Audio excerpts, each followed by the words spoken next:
New প্ৰসাদ medical Golaghat জিলাৰ হামুকজান গাঁৱত সংঘটিত হৈছে এটা ভয়ংকৰ ঘটনা। ভুৱা নথি ব্যৱহাৰ কৰি বহু বছৰৰ আগৰ পৰাই চলাই আহিছে চিকিৎসাৰ নামত মানুহৰ জীৱনক লৈ লৰা ধেমালি।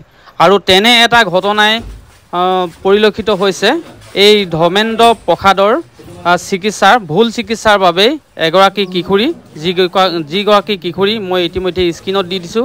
সেইগৰাকী কিশোৰীৰ জীৱন মৰণ যুঁজত ইতিমধ্যে যোৰহাট চিকিৎসা মহাবিদ্যালয়ত আজি 20টা দিনে তেওঁ ICU ভেণ্টিলেশ্যনত ভৰ্তি হৈ আছে। আৰু তেখেতে বৰ্তমান এই ধৰ্মেন্দ্ৰ প্ৰসাদৰ ভুল চিকিৎসাৰ বাবে জীৱন মৰণৰ লগত যুঁজ দি আছে। আৰু এই ঘটনাটো শুনাৰ লগে লগে গোলাঘাট জিলা দুৰ্নীতিমুক্ত যুৱ শক্তি অসমৰ সভাপতিৰ লগতে বিভিন্ন মিডিয়াসকল আৰু স্থানীয় ৰাইজ আহি ইতিমধ্যে উপস্থিত হৈছেহি। গতিকে আহকচোন তেওঁলোকৰ মুখেদি শুনো গোটেই ঘটনাটো। হয়, আচলতে এইটো গোলাঘাটত এটা ট্ৰেইন চলিছে বুলি ক'ব লাগিব যে ভুৱা MBBS আৰু MBBSক লৈ পেলাই আচলতে আজি এজনী কিশোৰী 11 বছৰীয়া ক্লাছ 6ত পঢ়ি থকা কিশোৰীয়ে যোৰহাট ভেণ্টিলেটৰত আচলতে তেওঁ মৃত্যুৰ লগত যুঁজ কৰি আছে। ইয়াতকৈ আৰু লাজৰ কথা একো নাই। আমি ধিক্কাৰ জনাম যে গোলাঘাট চিকিৎসালয়ৰ যিজন মুৰব্বী তেওঁ কাণ্ড জ্ঞান বোলা বস্তুটো একেবাৰে নাই বুলি ক'লে শূন্য বুলি ক'লেও কেলৈ তেওঁ এখেতে কৈছে যিজন ধৰ্মেন্দ্ৰ প্ৰসাদ বুলি কৈছে যিজনে প্ৰথমতে ইয়াত চিকিৎসা লৈছিলে তেওঁ কৈছে তেওঁ তাৰ পৰা চাৰ্টিফিকেট আনিছে অ'ৰ পৰা আনিছে। এজন ফাৰ্মাচিষ্ট কেনেকৈ ডক্টৰ হ'ব পাৰে? তো তাত আমাৰ প্ৰশ্ন আছে। আৰু শিক্ষামন্ত্ৰীকো আমি স্বাস্থ্যমন্ত্ৰীকো এটা কথা ক'ম যে আপোনাৰ গোলাঘাট জিলাৰ আচলতে যিখিনি স্বাস্থ্য বিভাগৰ বিষয়ববীয়া আছে তেওঁলোকে কি ধৰণে আচলতে ড্ৰাগছ বিভাগৰ পৰা ধৰক অনুজ্ঞাপত্ৰখিনি প্ৰেৰণ কৰিছে। তো ইয়াতকৈ দুৰ্ভাগ্যজনক কথা নাই। আমি দুৰ্নীতিবিৰোধী যুৱ শক্তি অসমে আগতো কৈ আহিছোঁ আৰু এতিয়াও ক'ম যে কথা হৈ গ'ল যিজন দোষী কঠোৰতকৈ কঠোৰ শাস্তি দিব লাগে। আৰু যিজনী ছোৱালী এতিয়া বৰ্তমান আচলতে যোৰহাট GMCত আচলতে ভেণ্টিলেটৰত আচলতে তেওঁ মৃত্যুৰ লগত যুঁজ কৰি আছে। এই ধৰ্মেন্দ্ৰ প্ৰসাদৰ আচলতে ভুল চিকিৎসাৰ বাবে হৈছে বুলি গোটেইখিনি জলপটলকৈ এতিয়া ওলাই পৰিছে। আৰু এই কথা মই কোৱা কথা নহয়। গোলাঘাট মেডিকেললৈ যেতিয়া নিছিলে তো গোলাঘাট মেডিকেলটো ডক্টৰে যেতিয়া কৈছে এইটো ৰং ট্ৰিটমেণ্টৰ কাৰণে ছোৱালীজনীৰ এই অৱস্থা হৈছে বুলি তেওঁলোকে প্ৰকাশ কৰিছে। আৰু তেওঁলোকৰ ঘৰৰ মানুহ আমাক ফোনৰ যোগেদি এই কথাখিনি কৈছিলে। তো আমি গাঁৱৰ গোটেই বিভিন্ন ৰাইজ আছে গাঁওবুঢ়া আছে সকলোৱে সাক্ষাৎ কৰিলোঁ। তেখেতেও কৈছে যে মই চেলাইন দিয়াটো হয়। আৰু চেলাইনটোৰ মেইন কথা আহি পৰিছে যে আজি যিটো চেলাইন ৰাতি দিনৰ 2টা বজাত লগাইছে পিছদিনা আকৌ 11টা বজাত সেই চেলাইনটো তেওঁ লগোৱাৰ পৰাই ব্যতিক্ৰম ঘটিছে বুলি কোৱা শুনিছোঁ। তো ঠিক সেই মৰ্মে আমি জানো যে এই যিজন ধৰ্মেন্দ্ৰ প্ৰসাদ তেওঁক আমি এটা কথা তেওঁ সকীয়াই দিওঁ যে অনাগত যিখিনি দিন সেই দিনসমূহত যাতে তেওঁ তেনেকৈ নিজকে ডক্টৰ সজাই পেলাই আচলতে এই মানুহক গাঁৱৰ আচলতে সহজ সৰল মানুহক আচলতে মৃত্যুৰ মুখলৈ যাতে ঠেলি নিদিয়ে। আৰু যদি ঠেলি দিয়ে কিন্তু তেওঁক আইনগত প্ৰশাসনিক ব্যৱস্থা ল'বলৈ আমি প্ৰশাসনক আহ্বান জনাওঁ। আৰু ইয়াৰ সমান্তৰালভাৱে কওঁ যে যিজনী ছোৱালী আচলতে বৰ্তমান আমি ঈশ্বৰৰ ওচৰতো প্ৰাৰ্থনা কৰোঁ যে ছোৱালীজনী সুস্থ হৈ আহক। GMCত তেওঁ যি চিকিৎসাধীন হৈ আছে তেওঁক এখেতে সম্পূৰ্ণ যি খা খৰচ দিব লাগে সেই খৰচ দিম বুলি আমাক জনাইছে। আৰু সেই খৰচ ছোৱালীজনী আগৰ ছোৱালীজনী সেই চিকিৎসা প্ৰদান কৰা এই ধৰ্মেন্দ্ৰ প্ৰসাদৰ মুখে কি কয় তেওঁ কেনেকৈ ক'ত শিকিছিল আগৰ পৰা কৰি আছিলে যে তেওঁৰ পৰা শিকিলোঁ অলপ বাৰতে শিকিলোঁ অলপ দেৰগাঁৱত আছিলে দেৰগাঁৱতো শিকিলোঁ গোলাঘাটতে শিকিলোঁ। তাৰপিছত আপুনি এতিয়া ইয়াত দেখা পোৱা গৈছে 2খন ফাৰ্মেচি আৰু এগৰাকী যি সৰু ছোৱালী এজনী আপোনাৰ ট্ৰিটমেণ্টৰ ৰং ট্ৰিটমেণ্ট হোৱাৰ কাৰণে এতিয়া গোলাঘাট যোৰহাট ICUত বহি থাকিব লগা হৈছে। কি হৈছিলে ঘটনাটো? এইটো তো মই 2 মাহ পিছতে এতিয়া গম পাইছোঁ। শাওণ মাহত হৈছে আৰু এতিয়া ভাদ 2 মাহ বুলি কিয় মিছা কথা ক'বলৈ আপুনি আশা কৈছোঁ মই 3-4 দিন পিছতে গম পাইছোঁ। এতিয়া তো আমি গমেই পোৱা নাই কোনো কথাটো। 3-4 মাহ 2 মাহ পিছতে আমি গম পাইছোঁ। 2 মাহ পিছত সিহঁত তেনেকুৱা হৈছে 4 দিন পিছত আহিছিলে সুধিলক তেওঁলোকে। আৰু আপুনি যি 2খন আপুনি ফাৰ্মেচি চলাই আছে সেই ফাৰ্মেচি আপোনাৰ নথিপত্ৰ আছেনে?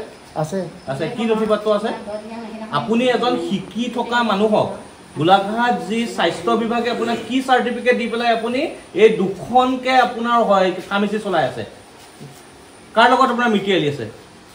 কোন স্বাস্থ্য বিভাগৰ লগত আপোনাৰ মিতি আছে? কোন বিষয়ৰ লগত মিতিৰালি আছে আপোনাৰ? নহয় কাৰো লগত নাই। তেতিয়া আপুনি কেনেকৈ আপোনাৰ চাৰ্টিফিকেট আছে দেখুৱাব পাৰিব? এই দোকানৰ কি আছে? দৰৱৰ বিকাশ ক'ত ফাৰ্মেচিষ্ট? ফাৰ্মেচিষ্ট আপুনি ফাৰ্মেচিষ্ট হয়? ফাৰ্মেচিষ্ট লোৱা হয়। ফাৰ্মেচিষ্ট লোৱা হয় ক'ত লোৱা হয়?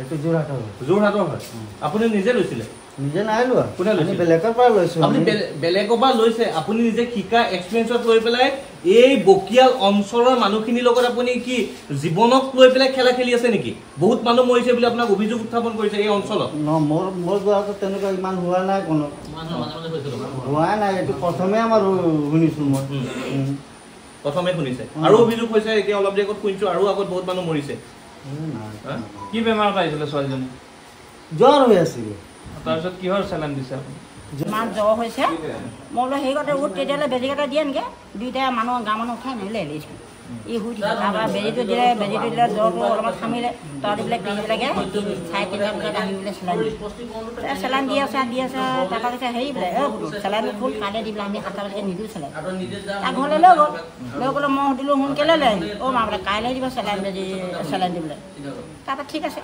তাৰপৰা ইহঁতি ক'লে বোলে চেলাইন দিবলৈ যাওঁ বোলে পুতুলে ক'লে তাৰ আমাৰ বোৱাৰীক কৈছে গোটৰ ওলাই বোলে মুনু এতিয়া মুনুৱে ক'লে মই কৈছে মুনু যাবলৈ মই যাওঁ বোৱাৰী ছোৱালী কাপোৰ এখন বেছি এতিয়া এওঁ ফিট কৰিছে মই ধেমেধাম নাই বুলি ক'লে ফিট কৰিছে মই চেলাইনটো চাইছোঁ দেই চেলাইনে কাম কৰিব জানো তথাপি চেলাইনটা ফুলি যায় তাই কয় আইতা ফুলি গৈছে তাৰপৰা আৰু এক মাতি ঘৰলৈ অহালৈকে তই খৰচা বহন কৰিব লাগিব তাৰমানে চা আজি তোৰ ল'ৰাটো এইটোতো আমাৰ ভতিজা নহয় জানো এইটো ঠাই নহয় জানো ইয়াৰ কিবা এটা হ'লে তোৰ সহ্য হ'ব জানো কচোন বা তোক আমি কোনোবা বিহাৰী কোনোবা অসমীয়া সেইটোলৈ যোৱা নাই তই ইয়াৰ মানুহ আমিও ইয়াৰ মানুহ খালি সিহঁতৰ যেতিয়া ডক্টৰটো প্ৰকৃততে নহয় এটা ডক্টৰ কি দেখাবতো কোনো প্ৰয়োজন নাই নহয়